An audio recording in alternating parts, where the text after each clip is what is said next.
अस्सलामुअलैकुम। उम्मीद करती हूँ कि आप सब खैरियत से होंगे। ज़्यादातर घरों में ख़वातीन को यही शिकायत होती है कि मीठे चावल खिले-खिले नहीं बनते, आपस में चिपक जाते हैं और मिठास भी कम रह जाती है। लेकिन आज की इस रेसिपी के बाद आपके रंगीन चावल बिल्कुल परफेक्ट खिले-खिले और खुशबूदार बनेंगे, बिल्कुल देगी तो स्टाइल में। उसके लिए मैंने लिए हैं यहाँ पर 500 ग्राम सेला चावल। मीठे चावल बनाने के लिए सेला चावल का इस्तेमाल किया जाता है। चावलों को मैंने इस कप से मैयर कर लिया है ताकि मुझे बाकी चीज़ों को मैयर करने में आसानी हो। तो ये 2 कप चावल हैं। चावलों को अच्छे से धोकर ना हमने 2 से 3 घंटे के लिए भिगो के रख देना है। दूसरी तरफ ना एक खुले पैन में मैंने डाला है खुला पानी और 1 खाने का चम्मच कुकिंग ऑयल और 3 अदद इसमें डालेंगे हरी इलायची। तेज़ उबलते हुए पानी में भीगे हुए चावलों को शामिल करेंगे और मीडियम आंच पर ना हमने तकरीबन 5 से 6 मिनट इनको पकाना है, जिसमें चावलों को हमने 80% तक कुक करना है। साथ ही हम इसमें डाल देते हैं स्लाइस किया हुआ खोपरा और चावल अगर आपने 100% कुक कर दिया ना तो चावल टूट जाएँगे और आपस में चिपक भी जाएँगे। तो यहाँ पर चावल 80% कुक हो गए हैं। चावलों को अब हमने छान लेना है। चावल का एक-एक दाना खिला-खिला है। 80% कुक करने के बाद देखिए इसमें कनी बाकी है, तो बस इसको साइड पे करेंगे और एक पैन में डालेंगे 2/3 कप घी। ऑयल का इस्तेमाल ना कीजिएगा, घी में बनाएँगे तो बहुत मज़े का फ्लेवर भी आएगा। 6 से 7 मैंने लौंग लिए हैं, 3 अदद हरी इलायची लेके इसमें डालेंगे। साथ में कुछ नट्स हैं जिसमें मेरे पास 10 से 15 बादाम थे जिनका मैंने छिलका उतार लिया है और थोड़े से इसमें डाले हैं अखरोट।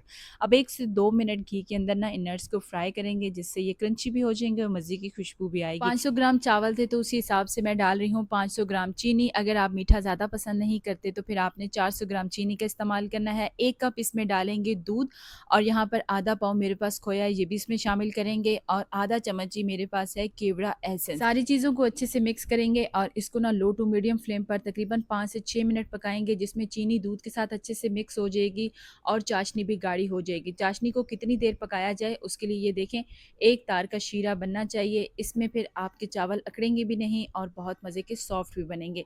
तो यहाँ पर चाशनी तैयार है। अब जो चावल हमने बॉईल किए हुए रखे थे ना, ये इसमें शामिल मुहर्रम करेंगे। के दिनों में अक्सर लोग मीठे चावल जर्दा बनाते हैं और इसे न्याज के तौर पर तकसीम करते हैं। तो आज आपके साथ बहुत ही परफेक्ट और मज़ेदार मीठे चावल की रेसिपी शेयर कर रही हूँ जो कि आपको बहुत ज़्यादा पसंद आएगी। अब चावलों को ना हमने चाशनी में शामिल कर दिया है। चावल 80% कुक है। यहाँ पर आपने बिल्कुल हल्के हाथ के साथ इसको मिक्स करना है ताकि चावल टूटे नहीं। अब ऊपर से डाल देते हैं हम तकरीबन 3 खाने के चम्मच किशमिश और इसको भी मिक्स करेंगे और उसके बाद ना इसको कवर करके मीडियम फ्लेम पर तकरीबन 4 से 5 मिनट पकाएंगे, जिसमें चाशनी भी खुश्क हो जाएगी और चावल भी 100% तक कुक हो जाएगा। आप देखें चाशनी सारी खुश्क हो गई है। अब हल्की-हल्की सी नमी या चाशनी इसके अंदर रहनी चाहिए, इससे चावल आपका बिल्कुल सॉफ्ट बनेगा। अब यहाँ पर 3 तरह के कलर्स लिए हैं, ऑरेंज, रेड और ग्रीन। आप चाहें तो अपनी मर्ज़ी के कोई भी कलर शामिल कर सकते हैं। साथ ही इसमें डालेंगे कलरफुल अशरफियाँ और ये जो इम्पोर्टेंट स्टेप है ज़रूर करना है आपने। 1 खाने का चम्मच देसी घी लेकर उसको गरम करके ना दम पर जब आप डालेंगे ना, आपके चावल की जो खुशबू है बिल्कुल देगी स्टाइल आएगी और बहुत ही ज़्यादा मज़े के बनेंगे। ऊपर मैंने डाला था थोड़ा खोया और इसको कवर करके ना 40 से 45 मिनट तक मैंने चावलों को दम दिया है, जिसमें चावल का एक-एक दाना खिला-खिला और बहुत ही सॉफ्ट और जूसी बना है। बहुत ही ज़्यादा मज़े की खुशबू आ रही है। चावल चेक करें कितने ज़्यादा लंबे और मज़े के बने हैं। चावल बिल्कुल भी नहीं अकड़े। तो अगर आपको ये मेरी रेसिपी पसंद आई है तो जल्दी से आप मेरी वीडियो को लाइक और अपने फ्रेंड्स एंड फैमिली मेम्बर्स के साथ जल्दी से शेयर कर लें और एसके फूड डायरीज़ को ज़रूर सब्सक्राइब कर लें ताकि इस तरह मज़ेदार यमी सी रेसिपीज़ आप तक पहुँचती रहें। तो फिर इस रेसिपी को ज़रूर ट्राई कीजिएगा और मुझे अपना फीडबैक भी दीजिएगा। मैं मिलूँगी इंशाल्लाह आपसे नेक्स्ट वीडियो में। अपना और अपने प्यारों का ढेर सारा ख़्याल रखिएगा। मुझे अपनी दुआओं में ज़रूर याद रखिएगा। तब तक के लिए अल्लाह हाफ़िज़।